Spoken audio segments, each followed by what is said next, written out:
अब प्रदूषण के बोझ की बात करते हैं और हम बात कर रहे हैं दिल्ली में दम घोटू प्रदूषण की, जिसे कम करने के लिए अब चीन भी सलाह दे रहा है।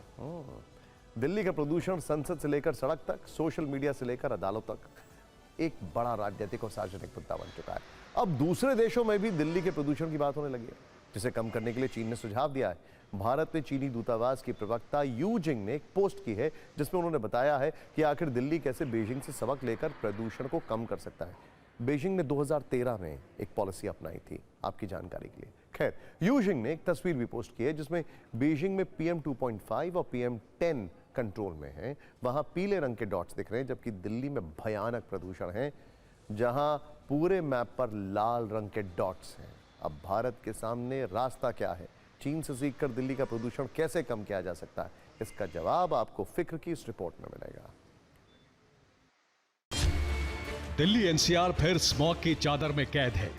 सांस लेना मुश्किल, आंखों में जलन, गले में जलन और AQI खतरनाक स्तर पर। ऐसे में इन 4 तस्वीरों से समझ सकते हैं, जब बीजिंग बदल सकता है तो दिल्ली क्यों नहीं। 12 साल पहले बीजिंग भी दिल्ली की तरह प्रदूषण में कैद था। दिल्ली की जो तस्वीरें आज दिख रही हैं, ठीक वैसी ही तस्वीरें 12 साल पहले बीजिंग में दिखती थी। लेकिन बीजिंग ने 12 साल में खुद को पूरी तरह बदल लिया, जबकि 12 साल बाद दिल्ली में वैसे ही हालात हैं। एक्सपर्ट्स की नजर में दिल्ली और बीजिंग का भौगोलिक मैप करीब करीब एक जैसा ही है। दिल्ली के उत्तर में हिमालय के पहाड़ हैं और उत्तर पश्चिम में अरावली की पहाड़ियां, और बीच में 2 करोड़ से ज्यादा की आबादी वाली दिल्ली। नतीजा, प्रदूषित हवा बीच में फंस जाती है। इसे एयर बेसिन या पोल्यूशन बाउल कहते हैं, यानी प्रदूषण का ऐसा कटोरा जिसमें गंदी हवा भर जाती है, बाहर नहीं निकल पाती। अब बीजिंग का भौगोलिक मैप भी देख लीजिए।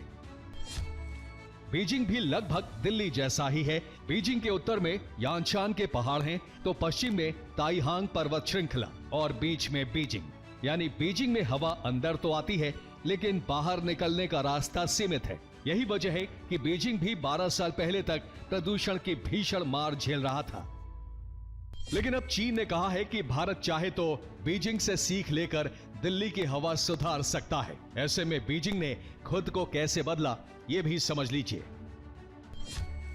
पुराने और ज्यादा प्रदूषण वाली गाड़ियों को स्क्रैप किया, 10 लाख पुरानी गाड़ियों को सड़कों से हटा दिया, ऑड इवन और वीकेंड ड्राइविंग जैसे बैन लगाए, मेट्रो और पब्लिक बस ट्रांसपोर्ट को बढ़ावा दिया, 2000 से ज्यादा फैक्ट्रियां बंद कर दी, सबसे बड़ी शुयांग स्टील फैक्ट्री को कहीं और शिफ्ट किया, 9 करोड़ टन स्टील प्रोडक्शन बंद किया, कोयले पर निर्भरता कम की, गैस और रिन्यूएबल एनर्जी की हिस्सेदारी बढ़ाई।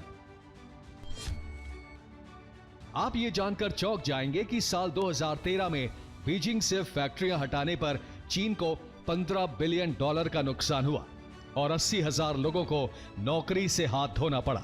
लेकिन प्रदूषण पर काबू पाने के लिए चीन को यह सख्त फैसला लेना पड़ा। 2013 में जब बीजिंग में PM 2.5 755 तक पहुंच गया था, तब चीन के प्रधानमंत्री ने संसद से प्रदूषण के खिलाफ युद्ध का ऐलान किया। नतीजा सबके सामने है। आज की तारीख में बीजिंग का आसमान पूरी तरह साफ है। लोग बिना मास्क के रेस्टोरेंट्स और पार्क्स में घूमते देखे जा सकते हैं। वहीं भारत भी अपने स्तर पर कई कदम उठा रहा है। हम इतने स्ट्रिक्ट मेजर्स कर रहे हैं कि ये जो पॉल्यूशन करने वाले व्हीकल है, इनको हम लगातार फेस आउट करने में लगने में। हमें इंटेलिजेंट ट्रैफिक मॉनिटरिंग सिस्टम को और मजबूत करना होगा। मेरा मानना है दिल्ली और आसपास हमें 100% EV बसों पे जाना होगा, सार्वजनिक ट्रांसपोर्ट को मजबूत करना होगा। दिल्ली का दम घोटू प्रदूषण सोचने पर मजबूर कर रहा है कि अगर अभी सख्त कदम नहीं उठाए गए तो दिल्ली में रहना लगभग असंभव हो जाएगा। Bureau report, TV9 Bharatvarsh.